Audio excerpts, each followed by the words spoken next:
Hey friend, today I'm going to be painting a postcard from our life in Portugal. This is a little snippet or scene of a beautiful terracotta flower pot that I just loved wandering the streets of Portugal a few months ago. So I'm going to start actually with some pencil because I do want to get the shape right of the pot. So I'm starting with the break of the wall to the floor for that straight line, and then I'm going to sketch in. I know it's hard to see, but basically sketching in that terracotta pot using basic shapes first, starting with an oval for the base, and it's cropped off the edge of the bottom left corner of my paper. And I'm just doing a very light sketch, nothing too crazy perfect or detailed with the pot itself or the details of the flowers. I just want a loose shape so that it doesn't end up looking like a really wonky, wobbly pot. This is going to be a looser style painting, nothing too detailed or precise. So again, if you're following along, maybe go back to the beginning of this video, take a little screenshot of that reference photo, and you can have that up with you as you're watching.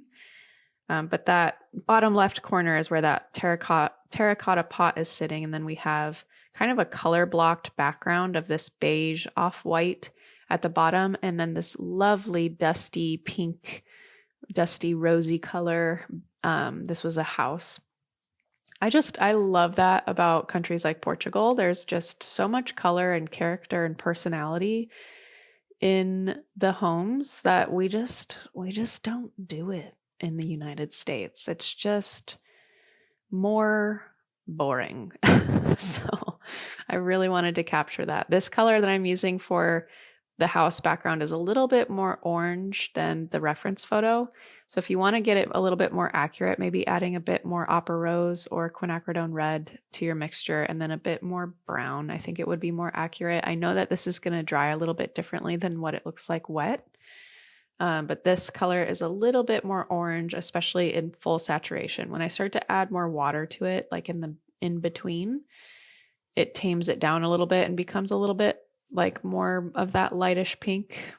I also had some blue on this brush. Love when that happens. Happens to us all, even the professionals, streaking in some blue. And then we just got to go over it a bunch of times until it blends in. So I'm going down to that halfway point, painting my background first, and I want to have a really cohesive, smooth block of color. I don't want it to look like you can see my brush strokes.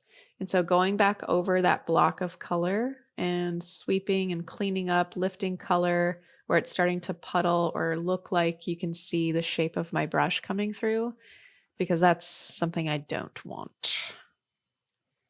And now we've got a size 6 round brush. This is the Princeton 4050 brush that you guys hear me talk about all the time.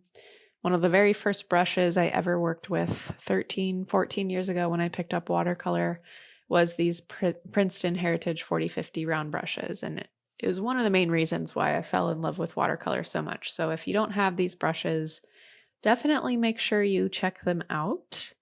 It's the only brush company that I use. The Mottler brush that I was using for the background is also by Princeton in their Aqua Elite series. So if you haven't checked them out yet, I have them saved in an Amazon list and also Blick list. If you go to jennarainey.com/Amazon or /Blick, you'll find them there. So now I'm doing the pot, and because I had that pencil line down of the outline of the pot, I'm just using a bit more of a brown and reddish color for the terracotta. So burnt umber, a little bit of cadmium orange or pyrrole orange, and then some yellow ochre to bring in a little bit of that sand color. And then I want to lift some of the color off the rim of the pot. So I'm using a just slightly damp, clean brush to lift that wavy shape from off the lip of the pot. And this is just a really easy, quick, loose style way of painting in a more concrete shape or detail to a shape. And then while it's still wet, using wet and wet technique to add a darker shadow color. So this has a bit more burnt umber in the mixture, and I'm going up against that wavy lip that I just lifted color from to add more dimension to that area to show that shape a little bit better.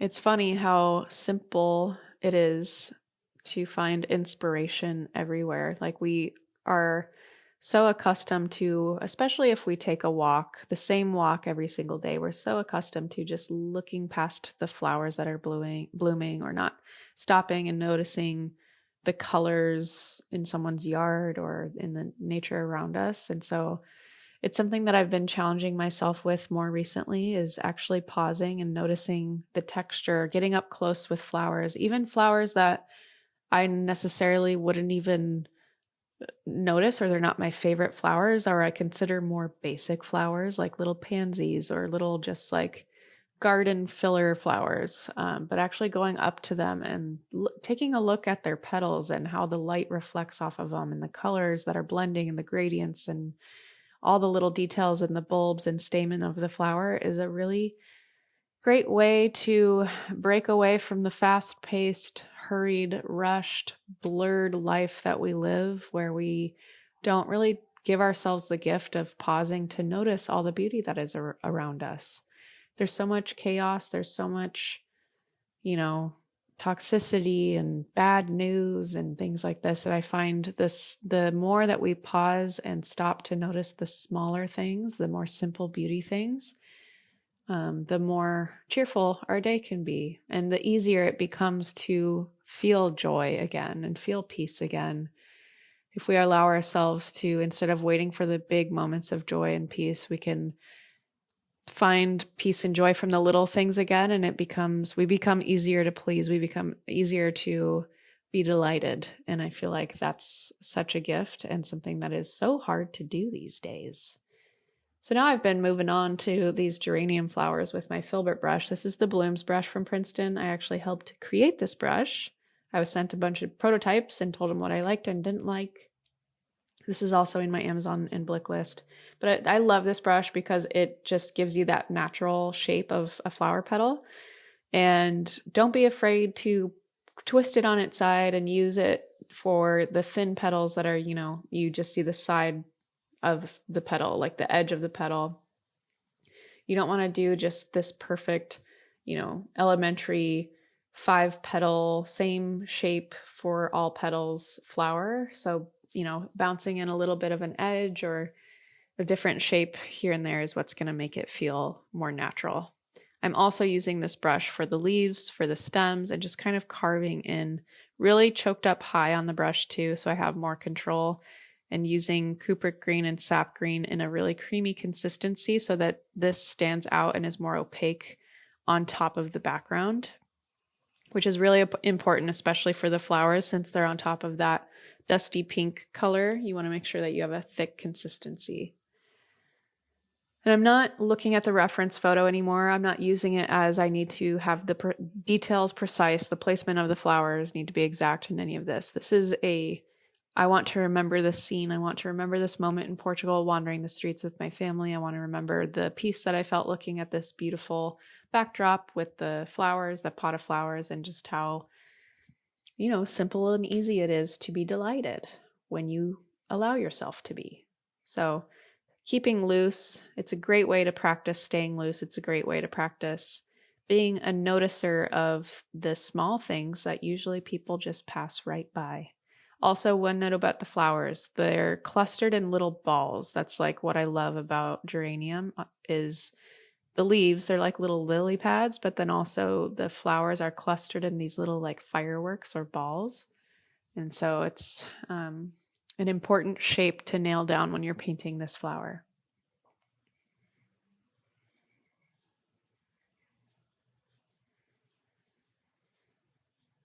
Now I'm grabbing a detail brush. This is the size 2 Princeton 4050 round brush.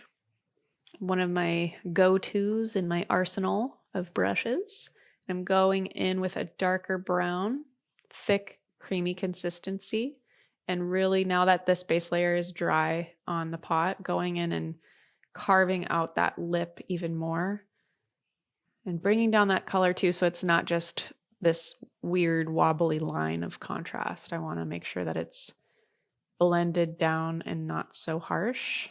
And then we'll also go in with a little bit of those curved C-shaped lines on the pot to show those ridges and the texture on the face of the pot.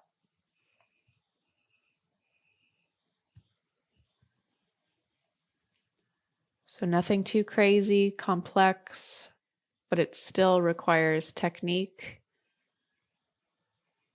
And I don't know, sometimes painting loosely like this is way more complicated than painting detailed and realistic, in my opinion, because it requires a lot less brain activity and a lot more just intuitive painting style, which is hard these days when we are so dominant in our brains and analytical and all of these things. So, especially for the type A's, the perfectionists out there watching who love a good detailed moment, who love to get their pencils out and know exactly what color they're going to put in each little section and all the different steps and light to dark and all of that.